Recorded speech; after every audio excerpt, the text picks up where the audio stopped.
All right, well, I'm Mike Hartmann, one of the three co-editors of The Giving Review with Dan Schmidt and Bill Shambra, here in conversation today with Steve Teles, who's a professor of political science at Johns Hopkins University and a senior fellow at the Niskanen Center in Washington. He's the author of several books. They'll be listed in the article of which this video is a part, and we'll talk about some of them here.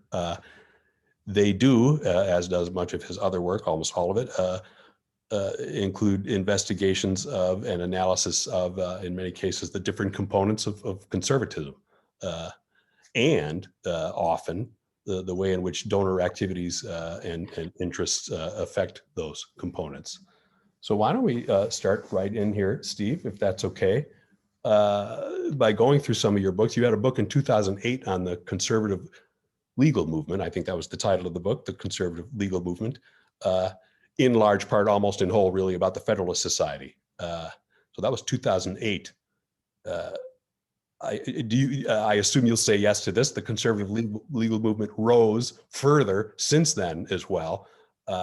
And I'd be curious about knowing whether you think philanthropy in the form of foundation grant making played the same role in that rise pre-08 as post, or did it become was the nature and level of support of the conservative legal movement different as time went on?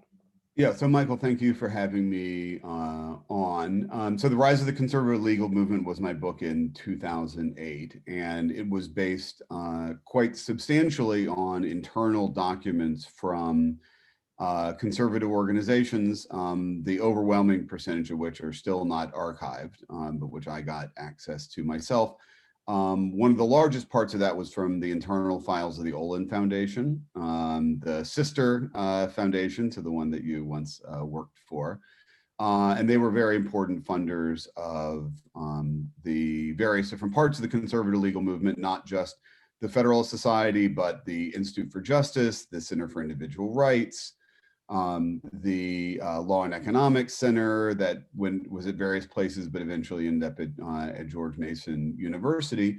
And I do think foundations were very important in that process. Funders were very important in two periods, right? One thing I emphasize is there was a lot of investment in the 70s that went into various different conservative legal organizations, much of which was not very effective. And one of the interesting things that I dug up, in particular in the Olin Foundation, was the role that Mike Horowitz played in a very famous memo he wrote critiquing the conservative legal movement and foundation's support of it, that helped sort of lay the groundwork for the next generation of conservative organizations, of which the Federalist Society and CIR and IJ were a part. And again, I think they were all very important in helping people get to scale, right? CIR, IJ was, the Charles Koch and the Koch played very important role in getting them off the ground. It would have been hard for any of them to get started if they didn't know that there was, in this case, general operating support available to get them up and going, right? Even before something was already in place. And this is something in my role at the Niskanen Center I've thought a lot about, right? That foundations often are willing to support organizations once they have very specific programs that they're willing to fund, but are often more skittish about providing, investing on spec, as they say in the housing market. And that's something I think was very important. So I think, philanthropy often plays its most pivotal role at that stage, right? That stage of getting things going, right? Once organizations have momentum, once they can sort of show what they're doing, they can say, we have, here are our leaders, and here's what they've done, and here's what we can show. If it's a litigating organization, here are the cases that we handled, right? Now we've got programs that we can parcel out, right? Once you do that, philanthropy often plays a less important role, right? But it plays a very important role at that early stage, and that's often the stage actually that philanthropy is the worst at doing, right? Because it involves risk, it involves a lot of judgment, it involves taking chances, and sometimes involves not operating just within the parameters of the foundation's own giving, so, and all those things, I think the conservative funders were actually quite important in that process. Now, And again, just to go back to your other part of your question, I mean, I think the growth of the Federalist Society since 2008 has played, foundations have played a lot lesser role in that. Part of that, it's the expanded and I think in some cases quite iffy, development since then.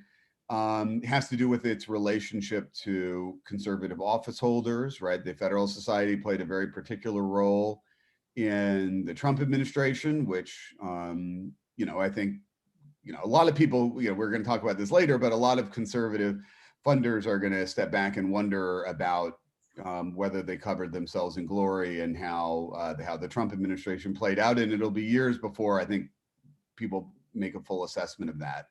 But I think a lot of that is the organization was already out there, right? The Federalist Society has developed its own individual donor base. So it's less dependent on foundations than it once was. And I think that's a general pattern, right? Foundation, you often, you can't really start an organization with individual donor base, right? Because you need to hire people to go out and fundraise. You need, and that's especially general operating support, because there are very few foundations that actually have a program area to help people hire fundraisers, right? People have, I always joke that, they have a program on children's dental health, but they don't have a program on, building a sustainable funding base. So. yeah, yeah. Do philanthropists, do givers, I guess in this question, I mean, do foundations realize that their usefulness might be limited after a while? Are they humble enough to know that their best contribution is made in the time period you've sketched out there before things become, geared to policy makers and maybe getting them elected? Yeah. So in the book, I really talk actually both about Ford in the 60s and 70s, and then Olin in particular in the 80s and 90s.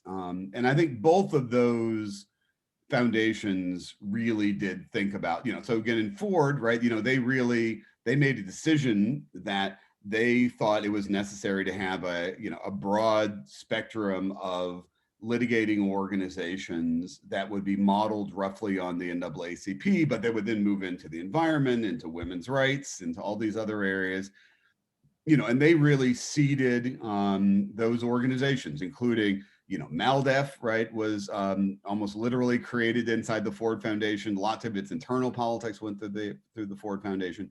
They very clearly thought that their role was to get out in front and take some risks and, and build organizations. And Olin very clearly had some of that same calculation. Now, again, I think both Ford and Olin had in common that they didn't have really narrow programmatic ideas where they were like, our foundation exists to support children's dental health, and we'll provide grants, and we'll develop our own, theories of action, and we'll parcel out our capital in order to fund those things. And so I've written another piece which you can share with your readers on that. One of these questions is about what I call organizational control of capital, right? Inside of the organizations, who actually controls the allocation of capital, right? And in a lot of the conservative organizations, so I just actually wrote a paper on how AAI almost went out of business in the mid 80s, but AAI has always had the quality that most of the money came in through the top and then was allocated to the organization from the top, right? So the people who had control of capital were Chris DeMuth or Arthur Brooks or Robert Doar, right? As opposed to lots of other organizations, which will go unnamed, right? Where every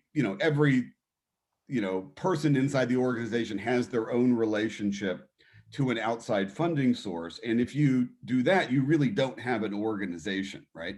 You have something that looks more like one of those shared real estate operations where, maybe they provide the HVAC and they, and the retirement plan, but the organization is just a collection of individuals who have their own relationships to funders of their own. And I think that is a very, is not a great model for organizations in terms of how you manage, how you engage in strategy, how you reallocate capital to new opportunities and whatnot. Well, that sounds fascinating. When's that paper out? I'm looking. That's out. I'll send that to you, and Great. you can Okay. put it in the show notes. And then just to clean up quickly, Olin and the Federalist Society both cooperated with forked over documents to you for the preparation of that book. Is that right? Yeah, no, I didn't break into their offices in the middle of the night. No, so that was part of, that's one of the reasons that the book took as long as it did, right? I spent multiple years trying to convince Henry Manny to share his papers from the Law and Economics Center. And so, yeah, it took a while to get people to let me in, right? And I got into Olin literally right before they closed their doors. Yeah, okay. So the Federalist Society is often being attacked for being a secretive dark money operation now by some. Is that unfair? I mean, they gave you access.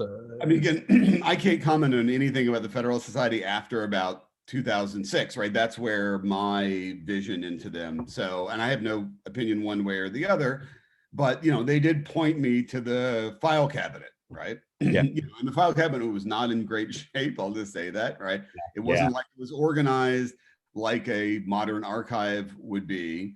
And, there may be lots of stuff that I didn't see, but for me, right, the Federalist Society, if it's a conspiracy, is the most out in the, out front conspiracies they ever have, where everyone said exactly what they were doing, right? Now, again, in the book, I distinguish between the Federalist Society as an organization and the Federalist Society as a network, right? The Federalist Society as a network are the people who are brought together by these organizational activities, right? And they're doing a lot of things because they have connections to each other that wouldn't have existed otherwise.